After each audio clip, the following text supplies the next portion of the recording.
Welcome to today's webinar, How Hazard Mitigation and Water Resource Planning Flow Together. Thank you all for joining today. This webinar is part of the From Policy to Action series hosted by FEMA's National Mitigation Planning Program. Today's webinar is focused on how hazard mitigation planning and water resource programs share common goals and how you can build resilience by integrating program efforts. You'll hear about the benefits of integration and how to streamline work and create cost-effective solutions for communities. As we get started today, please remember to put your name, your location, and what water resources are important to your area in the chat. I've seen a lot of people chime in so far, and it looks like we have attendees from across the nation. My name is Jessica Bodner, and I am a hazard mitigation planner supporting FEMA through its community engagement and risk communications contract. And I will be leading us through the webinar today. I'm joined by our three presenters, and I welcome our presenters to join me on camera for introductions. First, we have Shubha Shrivastava, is a mitigation planner with FEMA's National Mitigation Planning Program. Shubha will discuss how integrating hazard mitigation and water resource planning can leverage resources to achieve shared goals and lead to strong plans and resilient actions like nature-based solutions. She will also review how plan integration is supported through the local mitigation planning policies. Jim Marwedel is a state hazard mitigation planner with the Iowa Department of Homeland Security and Emergency Management. Jim will provide an overview of Iowa's watershed-based approach to flood reduction. He'll share lessons learned in the state, including how state and federal agencies can help communities identify projects to move from planning to implementation. And we're also joined by Lori Rafferty. She's a professional engineer and certified floodplain manager working at the Louisville Metropolitan Sewer District, or MSD. Lori will discuss how MSD has integrated green infrastructure into flood mitigation projects, including completed projects and projects that are in the planning or design phase. All right, so before we jump into the content today and get started, I just wanted to go over a few housekeeping items. You'll notice all webinar attendees are currently on mute, and this is going to help us reduce any background noise throughout the webinar. For questions and for any questions that you have that come up, please submit them through the Q&A feature that's shown here on this slide. Feel free to ask questions during the webinar as they come up during the presentations, but we've also saved a bit of time at the end of the presentations to answer those questions live. And please be advised when you do submit questions through that feature, you can choose to self-identify or not. And also, if we do not get the chance to respond to your question that you've submitted, please feel free to reach out to the presenters via email. We're going to provide their contact information at the end of the webinar. And finally, by attending this webinar in its entirety, and taking part in the polling questions, you may be eligible for professional credits. So this webinar offers 1.5 American Institute of Certified Planners, AICP, certification maintenance credits, and 1.5 Association of State Floodplain Managers, ASFPM, continuing education credits. If you are looking for those continuing education credits as a CFM, please remember that you need to be logged into this webinar individually with your name and participate in those polling questions. Please be advised that FEMA is recording this webinar, and we are going to post this recording on FEMA's website. By attending this webinar, you consent to these conditions, and again, if you can choose to self-identify or not when submitting those questions through the Q&A feature. All right, so that's it for me on logistics, and our first speaker today is Shubha Shrivastava. Shubha works at FEMA headquarters in the National Mitigation Planning Program. She is currently leading capability building through policy, training, and technical assistance. The National Mitigation Planning Program supports states, tribes, and local communities to plan strategically and to improve their long-term resilience. Currently, over 25,000 jurisdictions across the nation have participated in the development of mitigation plans for their communities. Before joining FEMA, Shubha worked in the private sector, conducting mitigation, recovery, and resilience planning efforts for state and local governments, and supporting FEMA's guidance development, plan reviews, training, grants, and floodplain management work under various contracts. Shubha holds a master's in urban and regional planning from the University of Illinois at Urbana-Champaign, and she continues to be a certified floodplain manager since 2003. All right, Shubha, I will hand it over to you. Thank you, Jessica. Hello, welcome, and thank you for joining. I will introduce today's topic and talk about the why of integrating the planning processes, and our guest speakers today will share more of the how. Natural hazards are occurring more frequently and are causing more damage. Hazards like flooding, sea level rise, wildfire, and drought can have major impacts on water quality and quantity. I saw some notes in the chat about that, water quality and quantity. For instance, flooding can increase the amount of nutrients, sediment, and other urban pollutants into waterways. Integrating water resource goals and programs into hazard mitigation planning can leverage more resources, data, and expertise to achieve these shared goals. Both water resources and hazard mitigation programs also have these unique funding mechanisms that can be leveraged through the cross-sector collaboration. So the theme of our webinar is collaboration. Collaboration can help communities develop a stronger mitigation plan and stronger water resource management programs. It's really a win-win because plan integration can help find multifunctional solutions that benefit communities and the environment. Plan integration can help tap into more resources to carry out these solutions, move from planning to action, that's something we all want. And as an example, communities can build these flood mitigation projects that have co-benefits for water quality and aquatic ecosystems. So collaboration of the processes needs the collaboration among professionals, the people. So it's great that today our audience has people from both professions. With this webinar, we really hope to facilitate that collaboration among water resource managers, like stormwater engineers, wetland watershed managers, conservation planners, and emergency managers and hazard mitigation planners. Water resource managers work to provide communities with reliable water and wastewater services while protecting public health and the environment. They manage the quality and quantity of water resources to meet the needs of the community, and they may work for local utilities or other local departments. Hazard mitigation planners, on the other hand, work to keep communities safe from disasters such as flooding and drought. They may work for local emergency management agencies or other local departments. So our shared water resources are that common thread: the streams, rivers, lakes, aquifers, and coasts that we live along and depend upon. Mitigation measures like nature-based solutions can help protect these important water resources, our common shared resources. So what are nature-based solutions? Since we're talking about them, they are sustainable planning, design, environmental management, and engineering practices that weave natural features or processes into the built environment to promote adaptation and resilience. These solutions use natural features and processes to reduce flood risk, improve water quality, and restore and protect wetlands, among other benefits. So nature-based solutions can range in size and scale. We have some examples here.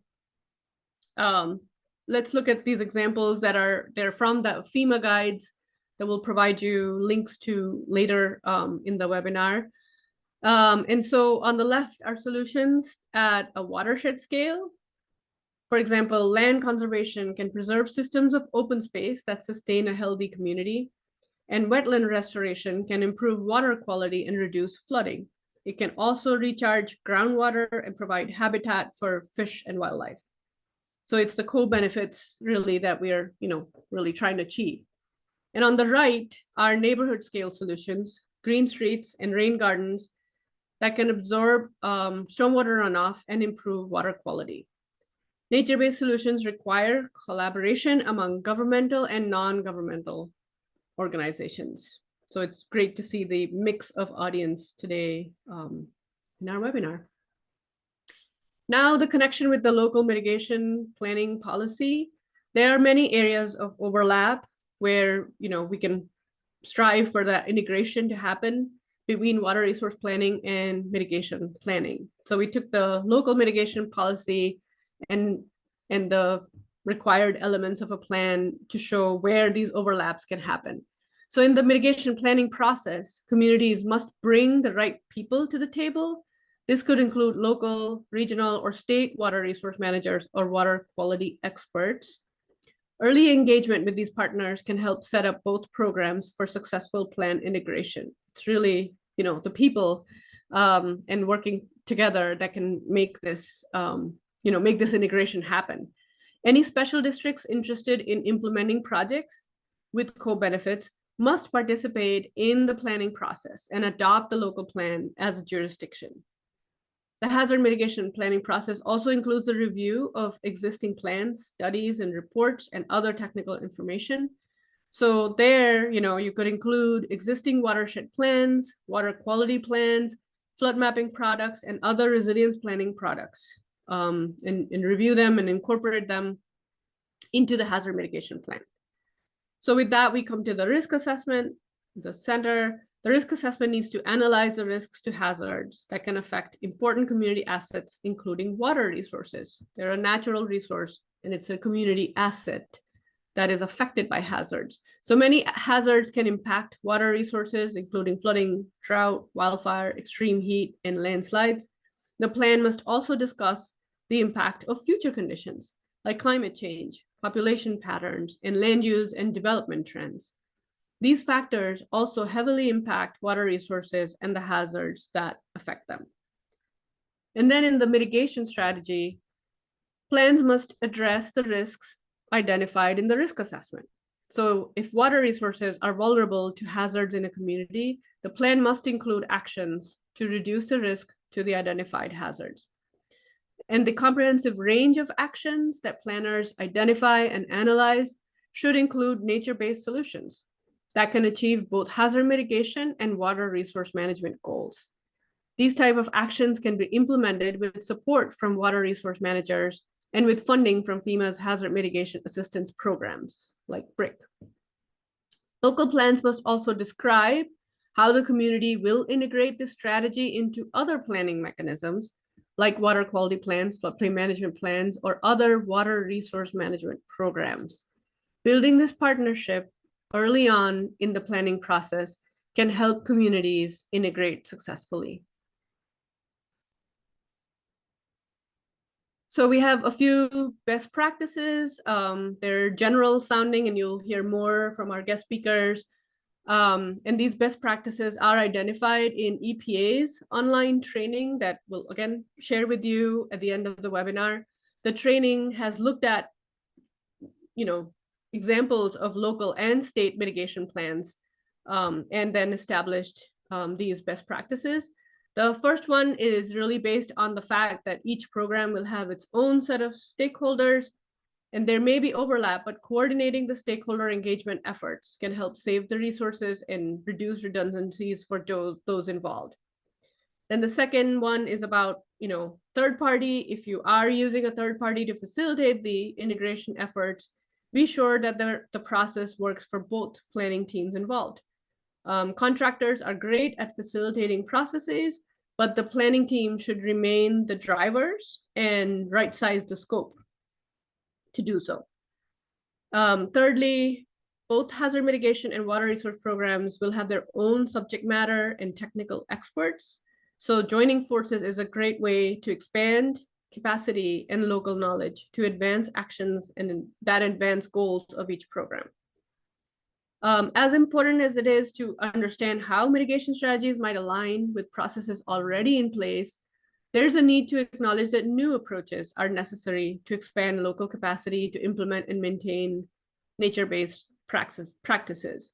So as you're conducting the outreach and aligning the efforts, you might realize that you need, new approaches that include changes to planning and implementation process for infrastructure maintenance and replacement, like road repaving, water sewer upgrades, adopting new policies or ordinances, establishing new partnerships, or creating new funding strategies. So consider regional, multi-jurisdictional hazard mitigation actions that encourage goal alignment between the departments and the different plans. And then this slide shows some of the federal programs that can be used to implement nature-based solutions. I'm going to talk about a recent Environmental Law Institute publication that we'll share at the end of the webinar. And that notes that FEMA-approved hazard mitigation plans are beginning to incorporate natural systems protection and nature-based solutions as goals and/or explicit hazard reduction strategies in a wide range of ways. Most, but not all, state hazard mitigation plans already include goals or objectives that are related to the impacts of natural hazards on the environment, or use nature-based strategies to address the state's risk. And some states and local plans have gone further, identifying a number of nature-based actions in their mitigation strategies. So we highly recommend you to consult the ELI publications to identify opportunities to expand the use of conservation, restoration, and natural infrastructure as hazard mitigation strategies. Not going to really read all of these federal grant programs. I think you're already aware of those, or can look them up, as you'll have the slide deck afterwards. We can move to the next slide.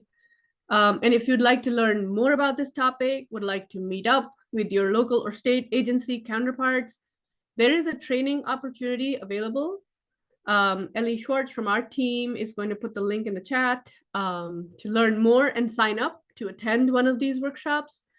And today we have Ellie Flaherty, the EPA project officer for this training program, available during our webinar for answering any questions about the training or EPA's work on this topic. So this training program it's called the Integrating Natural Hazard Mitigation and Clean Water Act Planning and Implementation Training Program. Just to cover, both the sides of the planning and implementation, and it's centered around a series of 2 days workshops organized to build cross-governmental relationships and awareness of what's going on in different departments, agencies, various levels of government in terms of hazard mitigation and water resource protection, planning and program development. It's a partnership of the National Association of Wetland Managers and Association of State Floodplain Managers, ASFPM, with EPA. So it's funded by an EPA cooperative agreement. And each year, the workshop will be delivered to a different regional cohort. The 2023 workshop was held in Cohort B, Cincinnati, Ohio, and the 2024 workshop will be held in Cohort C in Florida. So in addition to the 5 training workshops, there will be quarterly cohort calls and 10-part webinar series on associated topics. So the recordings, materials, tools created for these workshops will be available to the project's website as they become available. So with that, I will pass it back to you, Jessica. Thank you. Wonderful. Thanks, Shubha. We're going to go into our first polling question. And as I do so, I'm going to launch the poll. You can see the poll on the screen as well. I'm going to stop sharing my screen, Jim, and you can go ahead and set your presentation up.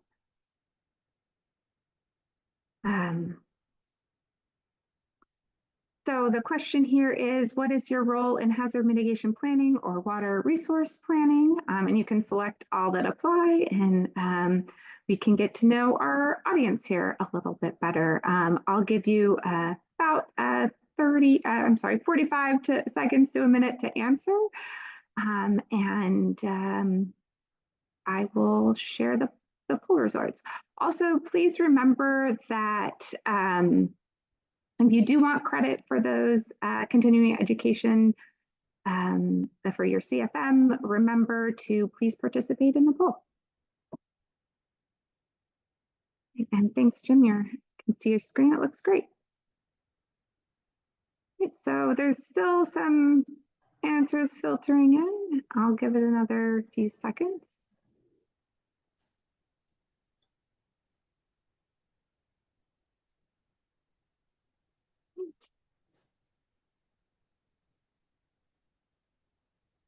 Looks like we have a good number of emergency managers and community planners, as well as floodplain managers.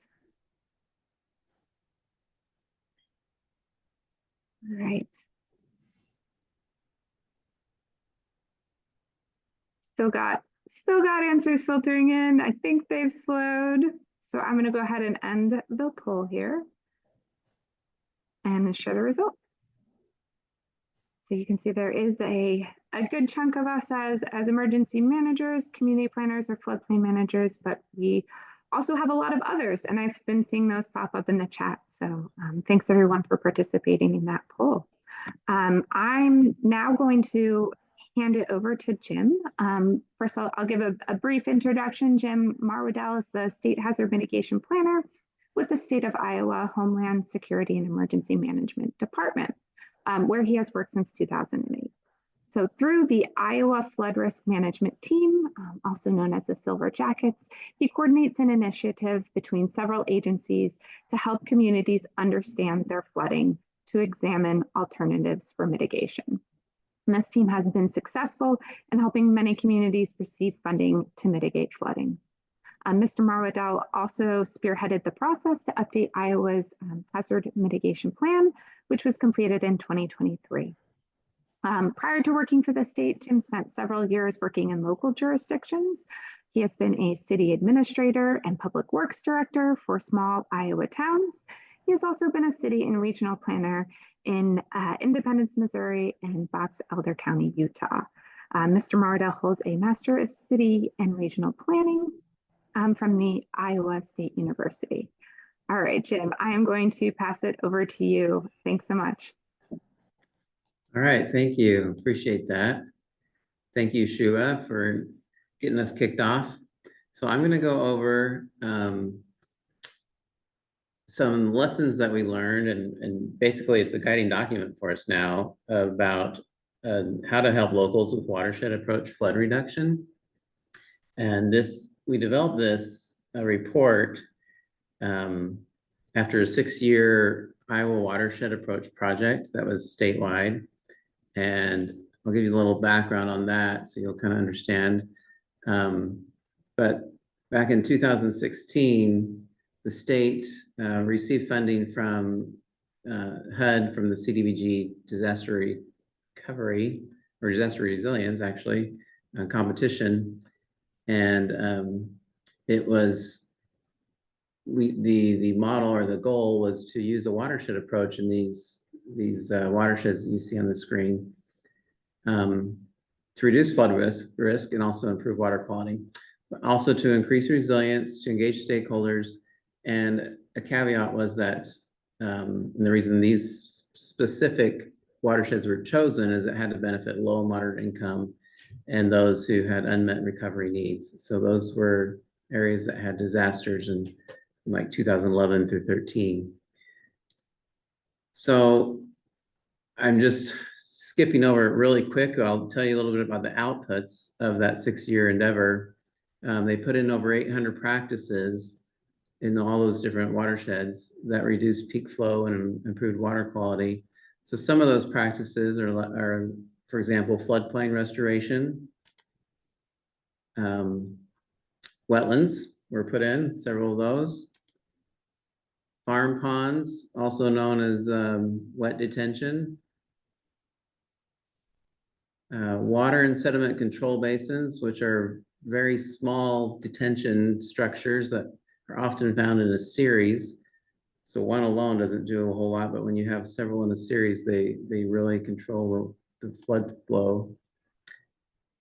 Another output of the endeavor was we were able to do an assessment statewide that showed the expected annualized flood loss per building. So like this image here shows all the dots are homes or businesses that have flood loss.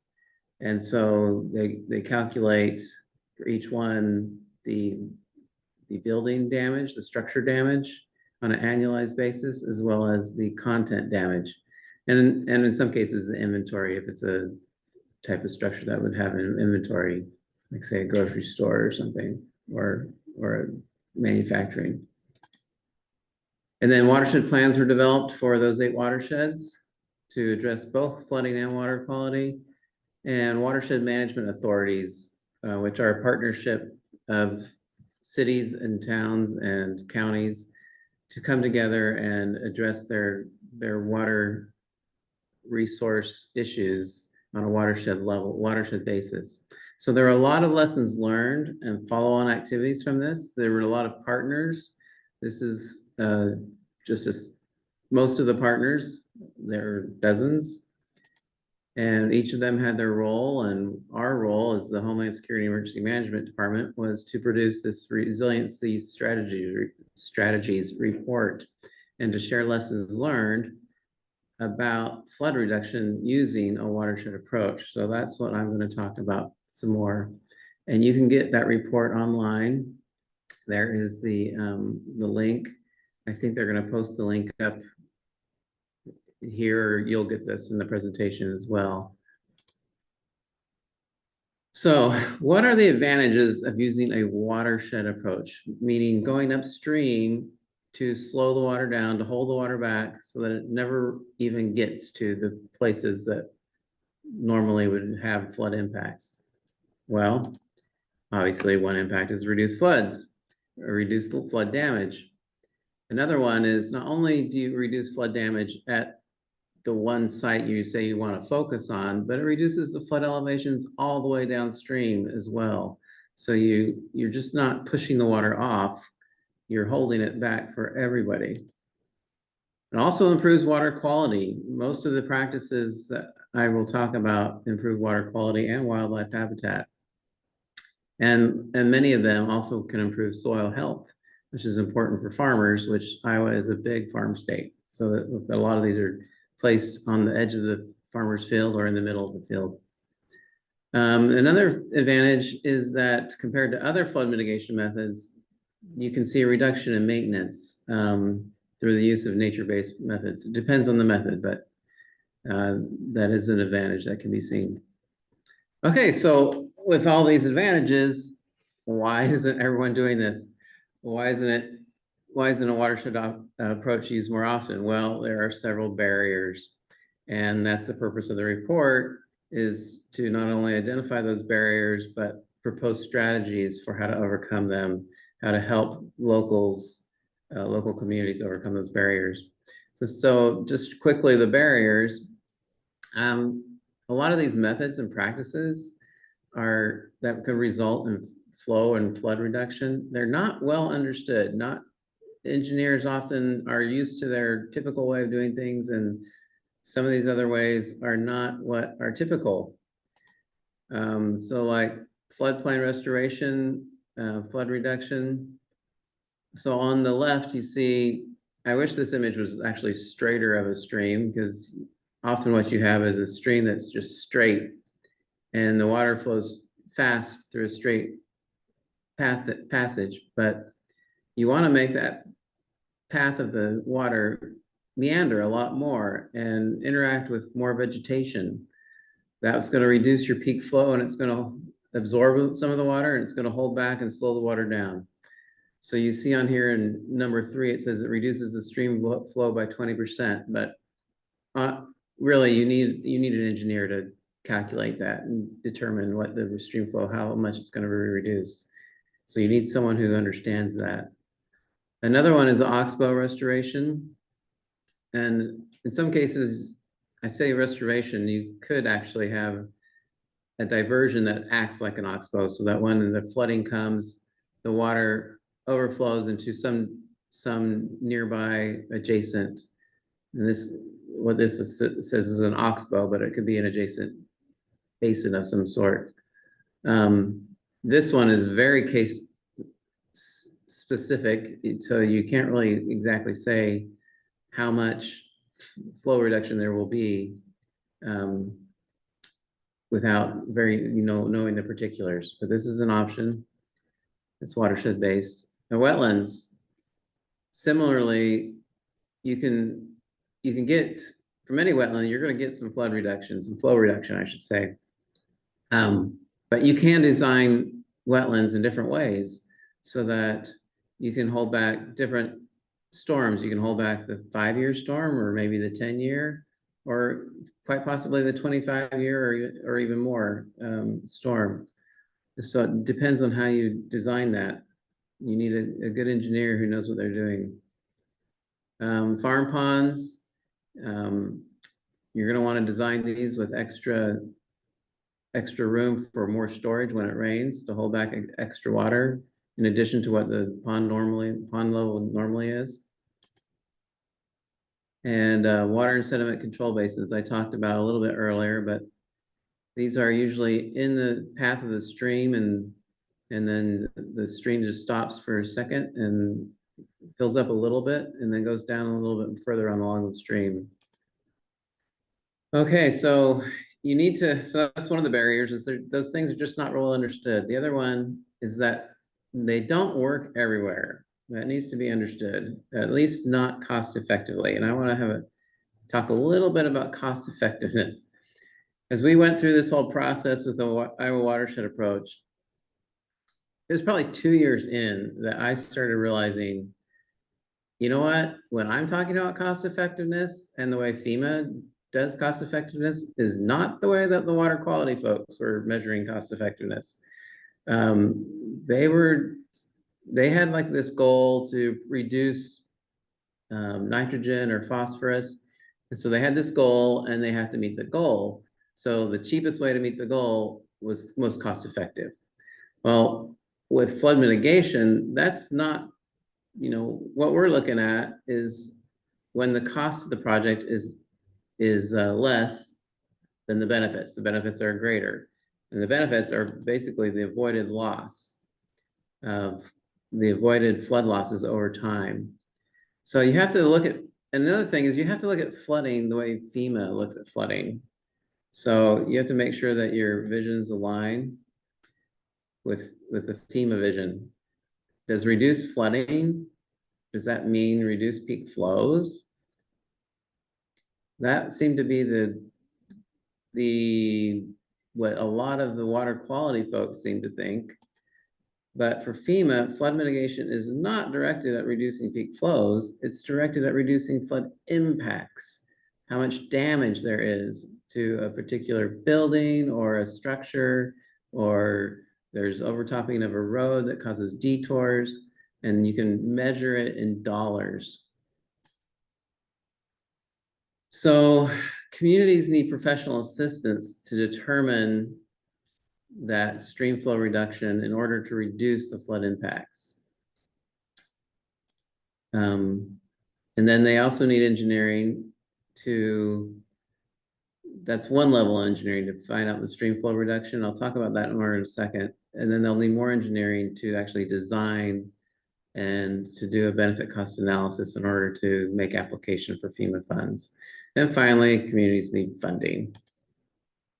So the strategies, number one, the strategies to overcome the barriers. Number one, to figure out what areas you would be most likely to have cost-effective watershed approach to reduce flooding. So how much potential does a certain area have for that? So let's take this example. This is Dubuque County. So let's say you want to put some watershed approaches in this county. Where do you put them? Where is it going to make the biggest difference and be most cost effective? So maybe you should just distribute them all around because that's fair. Or, well, you know what? People really should put in match dollars. So just make it so that wherever people are willing to put in those match dollars, and then you'll do it that way. Or, oh, hey, the Mississippi goes along this area. There's lots of water in the Mississippi. We should probably go along the Mississippi. Or should we target the center? Because, hey, that works in archery and darts. Let's just go over the center. So what should we do? Well, if you know where the flood damage is most likely, and you know the dollar amounts of that damage, then you can start to focus. So you may not have noticed, but there's lots of little dots shown scattered throughout the county. Those dots represent the buildings that are structures that get flooded. So you want to go somewhere around those dots, and you'll see there's an inset for Dyersville. There's a lot of those dots, a lot of those buildings that get flooded. So let's focus on Dyersville.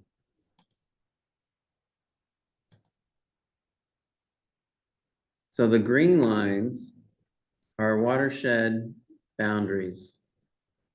So this whole area flows into Dyersville, and then this other area going up to Luxembourg, and that also flows into Dyersville. It's actually not a lot of area. So you have just this little area that flows into Dyersville. So you have a small watershed area and a lot of damage. So if you can focus your efforts here, you're going to get a lot more bang for your buck. So yeah, if you understand these two factors, that the smaller the watershed area above the flood impact area, then the fewer practices you're going to need. And then the greater the dollar damage, well, the more opportunity there is for reducing those flood damages. And that's where you'll have real power, which stands for potential of using a watershed approach for reducing floods. So I'll give you an example. This is Elma. You can see it's a great place to go kayaking after a rain, right on the streets. So Elma, the dots again represent flood-prone properties, and it has a very small watershed, just 425 acres, that when it rains just the right time, it's going to flood those buildings. So we calculated how much building loss there would be, how much content loss for various flood events, inventory loss, and then you annualize that, you get this figure, $31,000. Divide that by the upstream acres, 425, and you get a power floods ratio. So we were able to do this for several different places. I showed you Dyersville. So there's the calculations for Dyersville, the building loss, content loss, inventory loss. So you get the total annualized loss and divide that by the acres. And you get these are actually pretty substantial numbers for a power flood ratio number. So these are the areas you'd want to focus on, the ones with higher power flood numbers, because they're going to get you the biggest bang for your buck. So right now we're doing a project with our Silver Jackets to find out all the power floods numbers for the whole entire state. And once we complete that study, then we're going to go out to the communities with the higher numbers and notify them and hopefully work with them to do flood mitigation that's got a watershed approach or with nature-based solutions. So the second strategy that we have is to help communities determine how much stream flow must be reduced to reduce their flood impacts. So now you know you have flooding, but what does it mean? How much flooding is coming and why? So we work with Iowa DNR through what they call their real-time technical assistance. It's a risk map initiative. And I will show you an example of this so you understand if I can. Here we go. So they have a contractor an engineer who says, okay, let's see what the flooding looks like in Mason City, for example. And you'll notice that it floods this neighborhood. And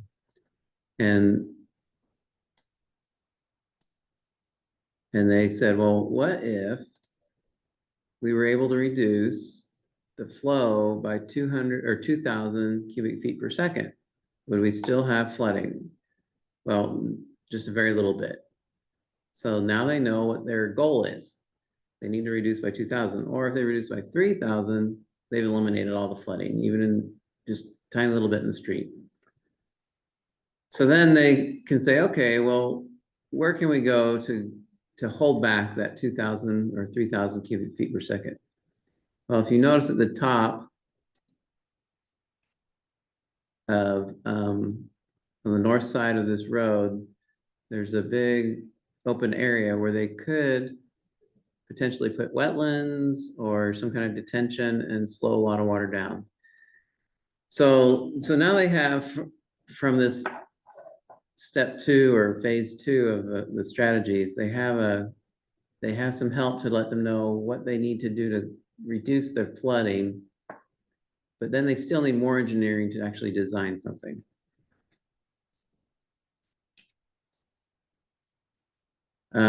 But before I move on to getting that more engineering, I want to talk about some other methods to get that kind of help. NRCS has something called the Watershed Flood Prevention Operations Planning Grant. We have used the U.S. Army Corps. We call it a Silver Jackets project. They call it, it's actually not called Silver Jackets project, but that's what we call it. And so the city of Hartley had that help through them. So we've, there's different places to get this kind of help. And we have just, rather than confuse cities, and we've just called it the Help Cut Flooding, which stands for Help Communities Understand Their Flooding, called the Help Cut Flooding Initiative. And we have an online survey that they can go to and fill out. And it's not a very hard application process at all. The hardest thing is on the survey, you draw where it floods. That can be a little tricky to understand.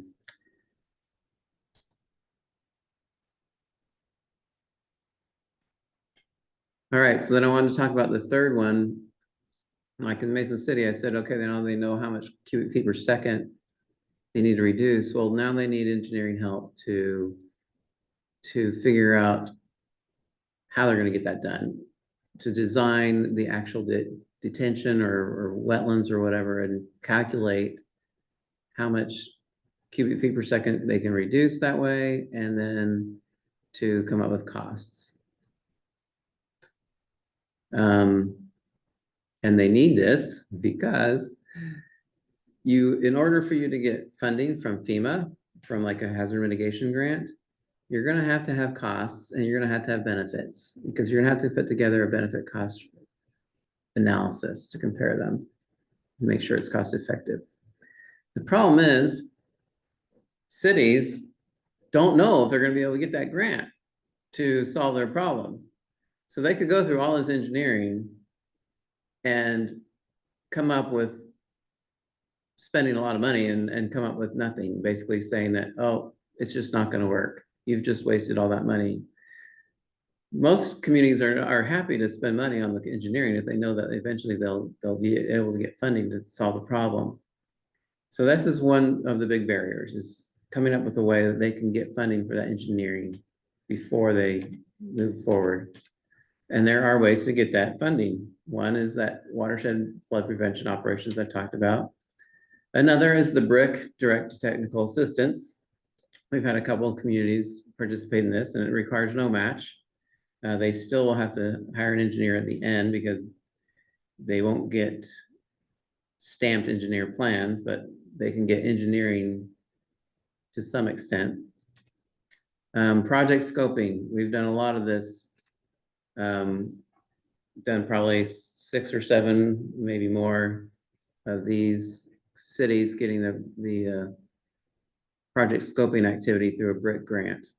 We also submitted and have just been awarded a statewide BRIC funded project scoping. This way we can get someone through the door and help really quickly. We don't have to wait until the next annual BRIC award period, they can just walk in the door and we can put them underneath our statewide project scoping.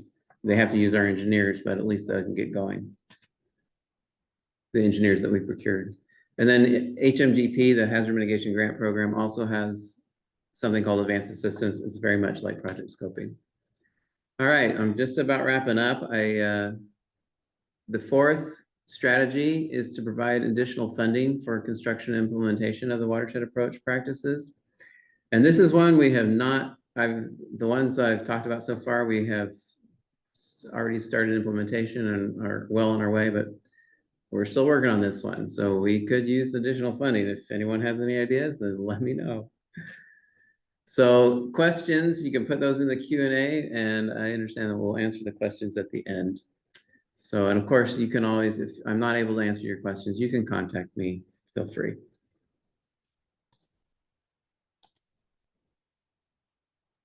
All right, thanks so much, Jim. I am going to go ahead and share my screen again. And we're going to go into our next poll for the webinar before we head into our last presentation. So I'm going to go ahead and launch that now.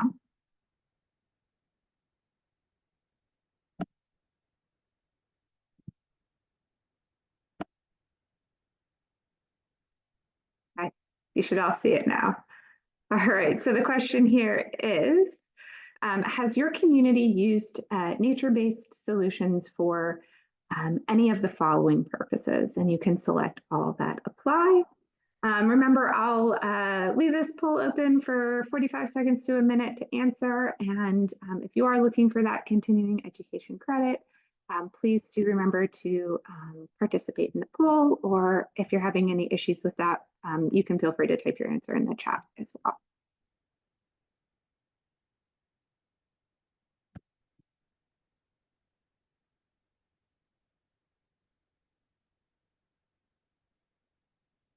Right. A few more answers filtering in.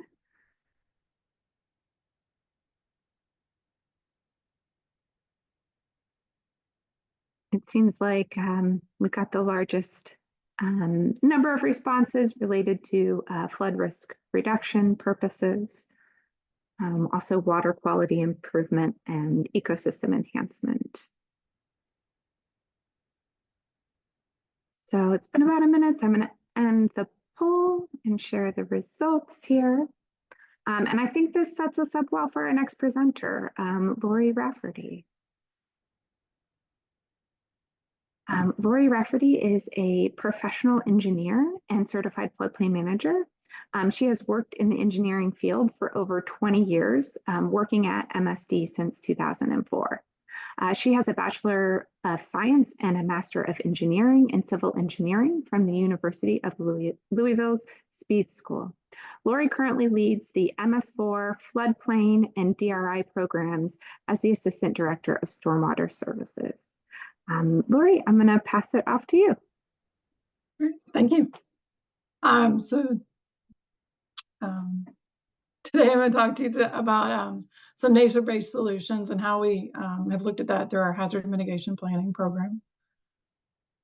So if you want to go to the next slide. Before I get into that, I just want to give you a quick background. I work for the Metropolitan Sewer District. We really have three core services. We started out with sanitary sewers and maintaining the combined sewer system in our community, but in the 80s, we took over from the city stormwater and flood protection. So while our name is sewers, we are, I work personally in the stormwater, floodplain, water quality group. So if you want to go to the next one. We have participated in hazard mitigation planning with the city every 5 years when they update the plan. We are, I said, the drainage service provider, so we always provide the floodplain and drainage data and all the mapping when we go through that planning process. We update the statuses of all the projects that we've been working on, and then suggest new projects since we're the ones that are most familiar with the drainage. But we also work with the community and the other groups that come together for that to come up with new projects. We're always looking for nature-based solutions. I'm the MS4 manager also, so I look at water quality permitting and the floodplain manager. So I like to integrate those two things together as much as possible. We did also create a floodplain management plan, which is really acts as an addendum for our hazard mitigation plan. It's a more detailed look at flood risk. That's our biggest hazard in Louisville. We are right on the Ohio River, but we also have lots of streams internally that cause risk for flooding. And so we've participated since 1990 in the community rating system. And in order to get more credit through that program where you can get flood insurance discounts for community members, we created a floodplain management plan. All of these documents are on our website. If you want to check them out, they're in the chat. So I went through our plan to see where could we integrate nature-based solutions for this presentation. And we really have two kinds of projects. We have general projects we've included because it's a 5-year plan and we want to have some flexibility in adding things in as we go. But some of the general projects that we tend to always keep in the plan, we like to review and update our floodplain ordinance as needed to see if there's opportunities to make it better. We've done lots and lots of buyouts throughout our community. We own hundreds of properties because we have a lot of flooding issues. We have thousands of properties in the floodplain, and so lots of opportunities for buyouts. We look at building flood control basins, stormwater basins. We have a tree program that I'll talk about a little bit more later. And then in the last couple of years, we did a risk-based prioritization of our community to look at where are the risks with flooding, and integrated some water quality features, and then looked at also where is the most potential for damages. So we looked at that, combined it together, and found kind of the worst areas in our community that we really wanted to look at improving drainage projects there. And we really want to include those nature-based solutions as opportunities in those. We also included specific projects in our plan that we knew we wanted to accomplish in the next 5 years. And so we had one that was an educational project to build a rain garden and creek access. I'll talk about a little later at one of our treatment plants. And then we had 3 studies that we included that were flood mitigation studies. One for Big Run, Drive-In Branch, and Northern Ditch. And those are all just streams within our community that we know we have a lot of flooding issues. A lot of those homes that are flooding, there's lots of damages. And so we want to look at how can we make that better. So the first one I wanted to mention is the floodplain ordinance. A lot of times funding's not easy to do. And one way that you can protect things from becoming problems in the future is to have good ordinances in place. For us, the land development code is part of the city, but that's another opportunity to make changes. But what I'm responsible for is the floodplain ordinance. And in our case, we have a stream buffer requirement for all streams. Previously, we only looked at perennial streams. You had to protect 25 feet on either side of the stream, and you couldn't relocate or pipe any of those streams. In 2017, we added intermittent streams, so we protect more streams than we used to. And we do that because we want to have a place for the water to go. We want there to be that natural place that the water is going. A lot of times when you try to move streams, they tend to, in a large flood, go back to where they were originally. So we really want to leave those streams where they are and give them room to flood when we do get those heavy rains. Another thing that we've done through our floodplain ordinance is we require compensation if you fill in the floodplain. And so we've always had a 1-to-1 compensation. If you bring fill in, you have to take fill out or take some or create compensation areas. In 2022, we required that you had to do 1.5-to-1 compensation. So if you bring a bucket of dirt in, you have to take a bucket and a half out and create places for that floodplain to go. We did that because we really want to discourage people from filling in the floodplain. We want to keep that natural as possible. And it really has made a difference. People don't like to have to create that extra 50% compensation. And so it's one way that you can still do it if you really want to or need to, but it encourages you to try to avoid that as much as possible. Another project that I thought I could talk about briefly is the Bartley Drive stream buffer restoration. This was a home that was located right along Cedar Creek in one of our neighborhoods. It was right next to the creek. It was only a few feet away on the backside, and they flooded multiple times a year. So in 2016, we were able to buy them out and turn it into open space. It was part of a FEMA grant buyout. It was part of the flood mitigation assistance program. And so under those requirements of the program, the property has to be deed restricted. And then we have to own the property, or we could give it to a handful of other people, but it's really limited on who can have the property. So we typically have just mowed these properties indefinitely. In this case, it was kind of in a rural part of the community. There was wooded areas around it. And so we thought it would be a good opportunity to try to do a stream buffer restoration, and it was right on top of a creek. So in 2017, we replanted it, and you can see the little tiny trees there in the photo. If you go to the next slide, by 2019, a lot of those little trees had died. So we came back and did a volunteer planting and replanted it again. We did it as kind of a team building opportunity. We added some stream buffer signs that you can see in the photos, and added a lot of different little plants. We have a lot of deer in this area. So by 2024, some of those plants had died again or been eaten. We also didn't water them. I think if you're going to do this and you have the opportunity to water, it's definitely helpful. So we'll probably go back and plant again, but it has been beneficial. A lot of the trees did survive. It's hard to tell because it's winter in this photo, but for the 2024.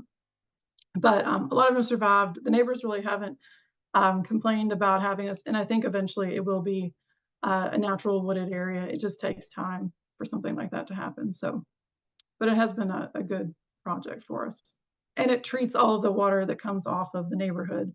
There's a hill that's upstream of here, so there's a lot of houses, there's a roadway, and so all that drainage comes through this property and is filtered through this buffer before it gets to the creek. Another project that we haven't implemented, but we're hoping to soon, is Elba Drive stream buffer restoration. This is some other properties that we own that is within a subdivision. We have purchased quite a few properties, but there are still quite a few that the neighbors aren't necessarily interested in being bought out. And so we wanted to find a way to do a stream restoration that would fit inside a neighborhood, an established neighborhood, because we knew that they didn't want us to just try to put wheat or make it a wooded area that's right up to the street. And so as kind of a compromise, we had a landscape architect come up with this plan. And so the idea is that the street trees would be a strip along the roadway, and then in the front yard, we would have a few trees, but it would be a mowed lawn area, similar to what it is today. And then starting from where the existing houses previously were, there would be a meadow area that would not be mowed. Well, it'd be mowed probably once or twice a year, but it would have 2 or 3 foot tall grasses, native plants, potentially some like flowering areas. But it would be a meadow area that would then transition into a riparian woods area. So the backyard area would be that wooded area where you'd have the shrubbery and trees. You would not mow that part at all. We did want to keep mowed strips along the property lines just because the houses were so close to our property lines, and we didn't want them to feel like we were encroaching on their yard. And so to keep the neighbors happy, we were going to mow that strip. But the idea was to try to work with the neighborhood, but also create a buffer.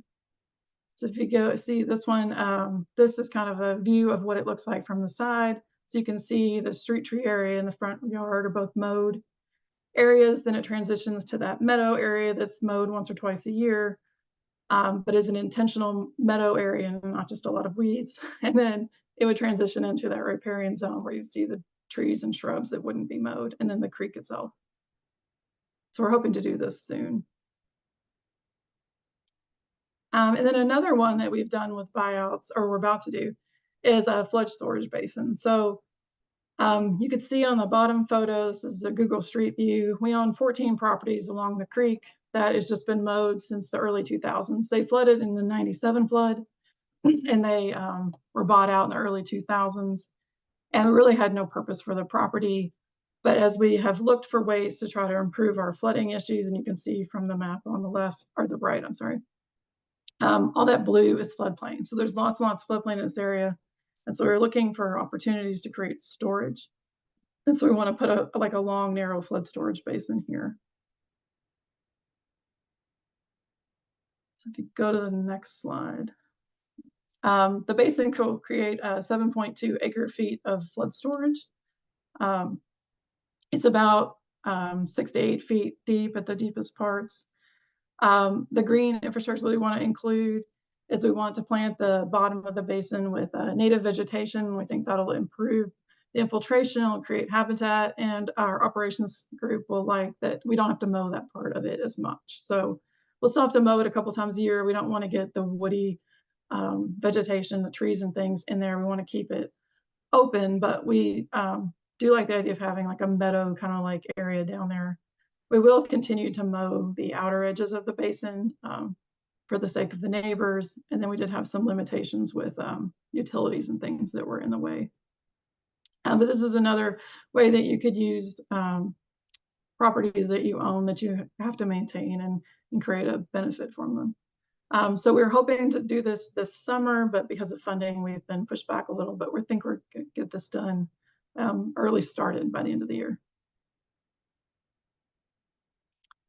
So a totally different kind of project that we're working on is our urban reforestation program. We've had this in place since 2011. The goal of the program is to plant 1,000 trees per year, and we've planted over 15,000 since we've started. It's a reimbursement program. We work with community members to plant trees. We give them funds, and then they go out and plant trees. The reason that we started it was because we wanted to reduce stormwater runoff. We're the stormwater utility. It was originally started in our combined sewer system, so really the goal was to reduce combined sewer overflows in that area. It's since been expanded to the entire county, so the combined sewer area plus the separate storm sewer system. But you get all these other benefits too. When you plant trees along streams, it can help with erosion, you can lower water temperatures, you can reduce heat island effects, reduce air pollution, create habitat, reduce noise, all the good things that happen with trees. So this program I mentioned, it was a partnership with community members. We usually do grant applications in July. We award them in August. Anybody is eligible as long as they're within our service area for drainage. So we get groups, we get homeowners associations, neighborhood groups. Sometimes it's just a group of property owners, or sometimes it's a single property owner that wants to work with us. We also have 2 big tree groups, Trees Louisville and Louisville Grows, that like to participate. So the way that it works is you can get up to $120 for a 3-gallon container tree or $240 for a 5-gallon tree. The max award is $4,800 because we want to spread out the trees throughout the community. And then you have to do at least 10 trees minimum, just because there's a lot of paperwork involved. So we want to make sure that it makes sense for us to do it. They do have to sign an MOA agreeing that they'll maintain the trees so that they don't, so that they get watered, because we know if we let trees go, sometimes they don't survive. One of the kind of ancillary benefits that's not specific to drainage, but it's good for the community, is it helps with the heat island effects. We have been looking at the GIS data and some of the other benefits. And this map here shows the average summer temperatures in Louisville. And you can see in our urban core, which is the northern and western part, there's a lot more impervious area in those parts of our county. They can be more than 5 degrees hotter in the summer than in areas that are in the outskirts of our community. And so we really want to help plant more trees in those areas, because heat is one of those other things in our hazard mitigation plan that has been a big concern. There's lots of threat of people being injured or even dying because of heat. And so that 5-degree swing between having lots of trees and not could be a big difference in whether or not that creates a problem. So I really want to encourage planting more trees, especially in those areas in this map that are the orange areas. And then I mentioned earlier, we also do a lot of education. So one of the things we wanted to do was plant a rain garden at our water quality treatment center at Woods Fork. We do tours for kids with middle school, high school, and college age, and sometimes adults too, of the treatment center to show them the process of how we treat sanitary sewers. But sometimes we also do water quality education. So we thought it would be great to have a rain garden at that place so we could show them what they look like, what are the benefits, how they could build one themselves. This rain garden would be relatively small, so it wouldn't treat a lot, but the idea is that we would be encouraging other people to build rain gardens on their property so that they could Because if you build lots of small things, you can make a big difference. We also want to do signage out there showing them the purpose and function of the rain gardens. And then the second part is we want to do creek access for water quality, to encourage kids to appreciate water quality and understand it. The photo on the bottom, it's kind of hard to tell, but there's we have all these macroinvertebrates, little bugs that live within the streams in our community. And we have an activity where they go through and identify what they are, and then based on the things that are living in the stream, they can determine our water quality. And so we love doing that in the classroom, but it would be even more fun to go out and do it in real life and check out all those things that are living in the stream, just to encourage people to care about water quality. So it's another thing that you could do, and it's included in our hazard plan. And then this is my last slide. We have a couple studies. I mentioned there's 3 specific studies included in the plan, as well as just an opportunity for generic studies for the future. This was one that we submitted for the Flood Mitigation Assistance Program under FEMA. But as Jim said, there's other opportunities for grants too. It's a planning study. So in the end, we're just looking for projects that we could do to reduce flooding and reduce flood insurance claims.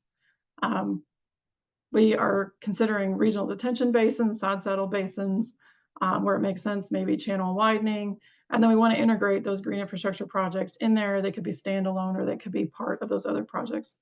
But we really want to make sure that whatever we do, we're improving water quality, especially if we're going to go in and change the way the stream functions. This particular one is 28.5 square miles. They've had lots of flooding. Between 2006 and 2018, they flooded every couple of years.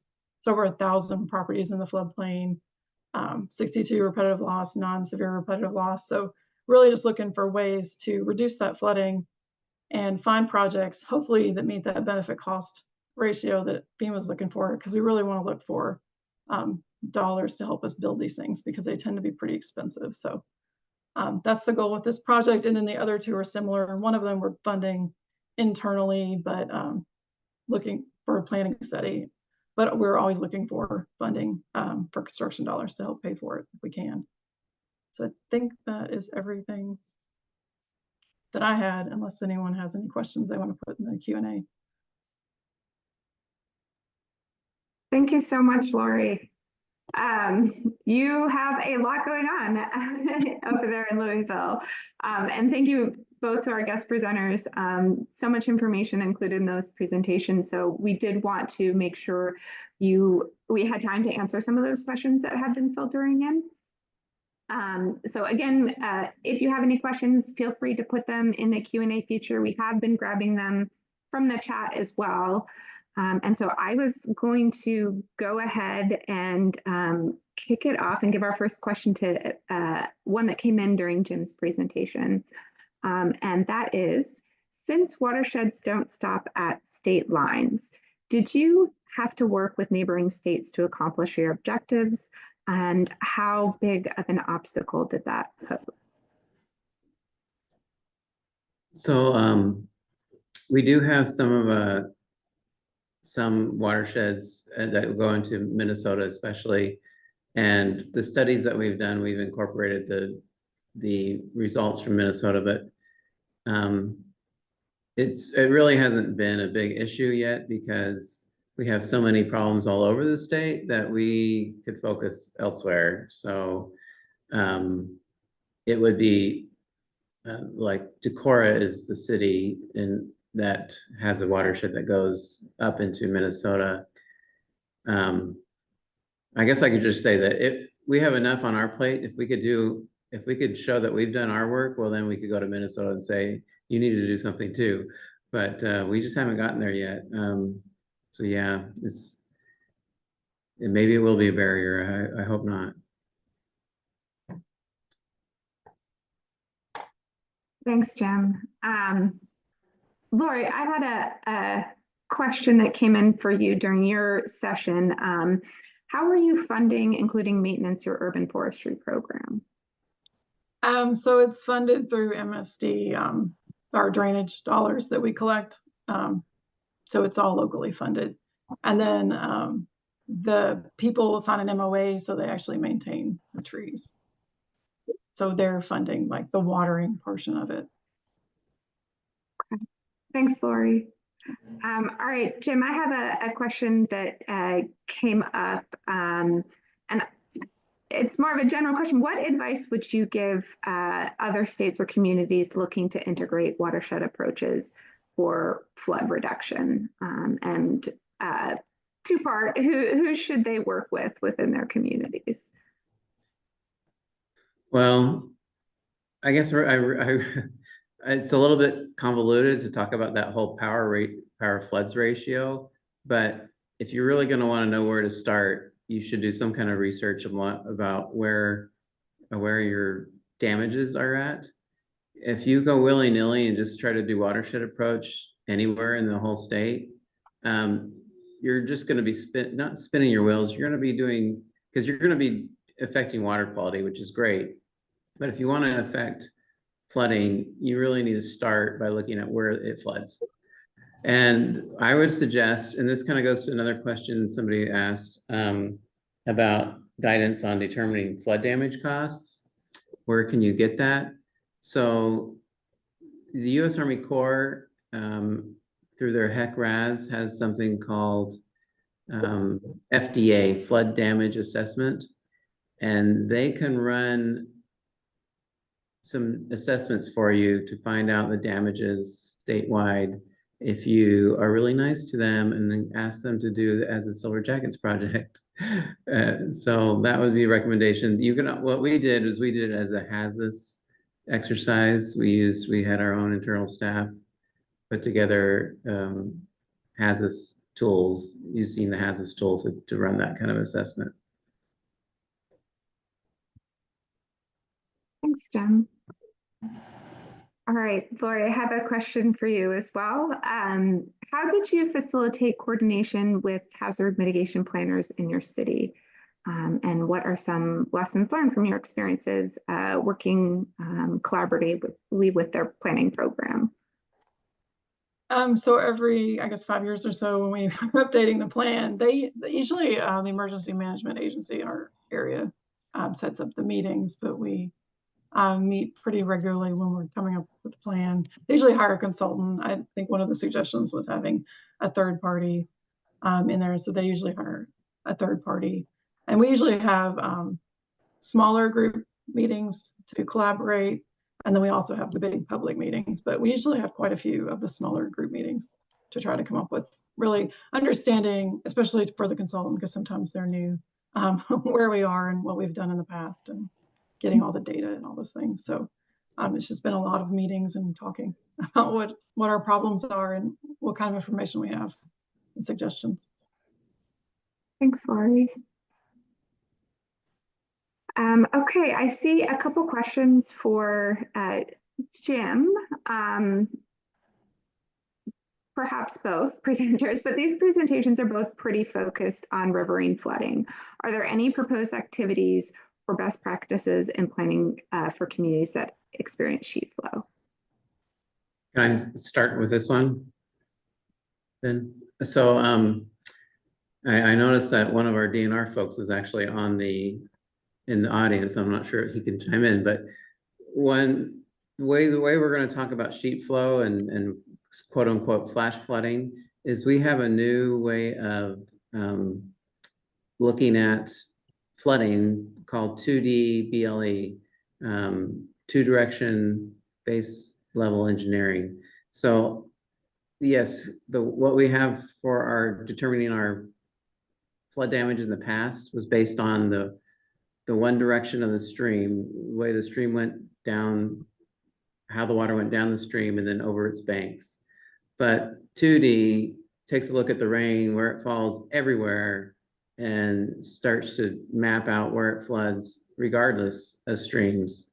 So we're going to do a second round of looking at where the damage is using the 2D BLE data in the next couple of years. So that's what I would say as far as tackling the sheet flow. Yeah, I was going to say the same thing. We have we have a lot of areas that have similar issues, and 2D modeling seems to be the recommendation that I'm getting from our consultants is the best way to try to understand that better and then understand what kind of things could fix that. Okay. All right, so we've been getting lots of questions. So I'm just going to keep on going here for a minute. So another one on asking how feasible is it to implement, I think this came in during your presentation, Jim, how feasible is it to implement in areas where former wetlands have been developed in some way, particularly in terms of cost, thinking about buyouts or other potential interventions? So Iowa used to have lots of wetlands and now only has, maybe less than 1%. So that pretty much describes the whole entire state of Iowa. But I really like the example, and this is probably a better question for Lori because I liked her Oakmont Basin example, because that's basically what I would suggest is try to buy out as much property as you can through anything that's in the 100-year floodplain. And then once you have the property, then you can go back and create wetlands or storage of some sort.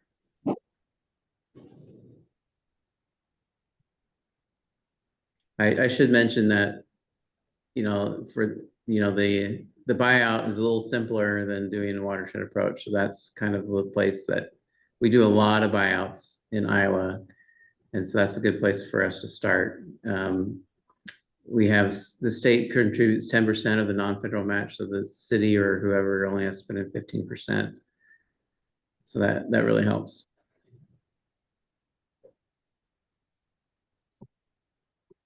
Yeah, I think we have a similar issue. We used to have lots of wetlands. We have soils that are very good for wetlands, bad for infiltration. So yeah, I think we haven't done a lot of wetlands. We've had a lot of issues with concern of wetlands, of mosquitoes. The health department has been very concerned about creating wetlands, but I think it's something that we definitely should look more at. And we need a better view of wetlands, I think, in the future, hopefully. Okay. I have another question I think came towards your presentation, Lori, but maybe for both. Most of our county is considered at risk for fires, but also flooding. How do you decide the best route to include green space, but also prevent rapid moving fires when they dry out? So I'm in Kentucky, so we have not really had that concern particularly. We don't have it's in our list of hazards, but it's a pretty low thing. So it really hasn't been an issue for us. We get a lot of rain here. I don't know, maybe Jim has a better answer. Well, no, I really don't. We're one of the states where most of our land is dedicated to agricultural fields, which are typically, insured for fire. So we don't have very many wildfires. So yeah, sorry, it's not really an issue here either. All right.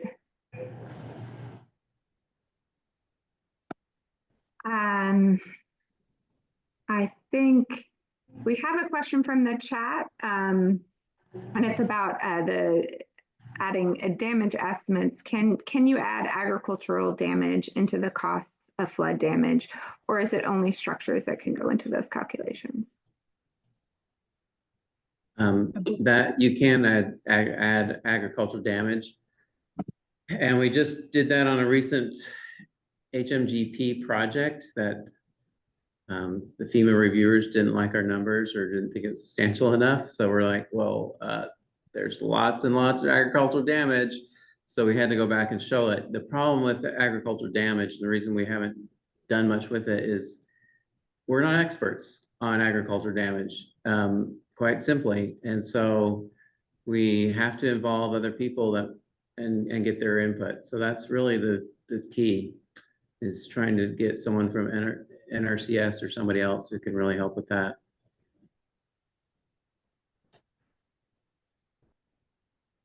Thanks, Jim.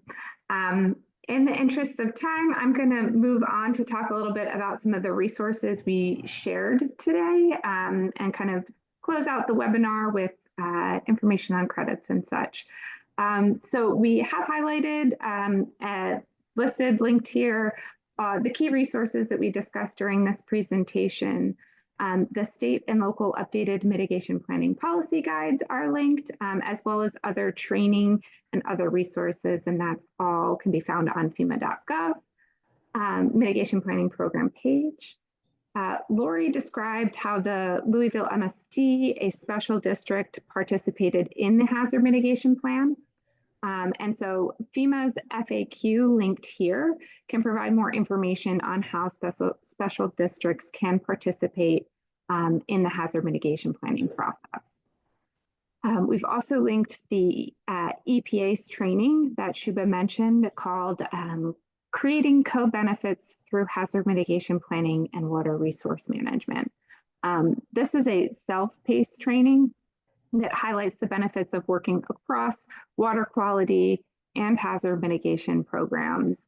It includes case studies and examples that can support some integration efforts.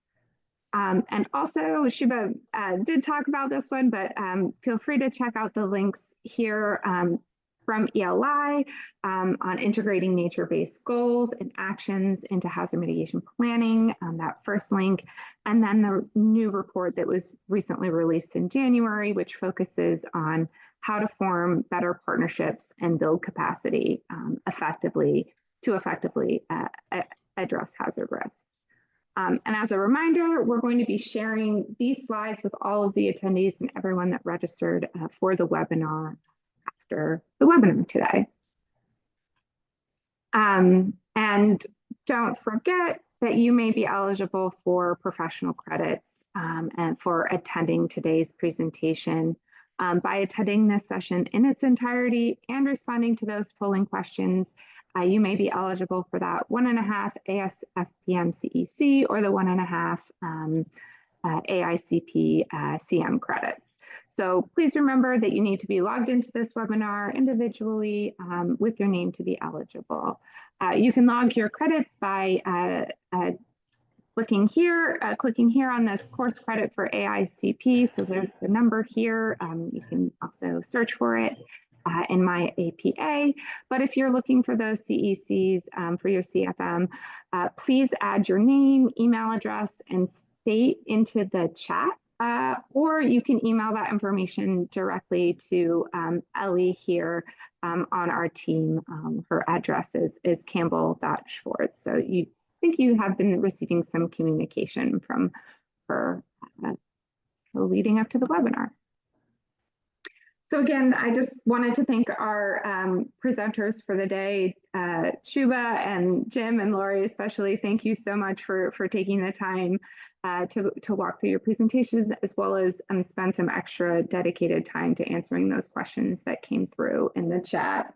And should you reach out if we didn't get to your question and you want to reach out, their contact information is here. And again, you'll see you'll get those emails when we send out these slides at the end of the webinar. So again, thank you all for joining today. We're wrapping up a few minutes early here, but please stay tuned for future From Policy to Action webinars hosted by FEMA's National Mitigation Planning Program. So again, thank you all, and I hope you enjoy the rest of your day.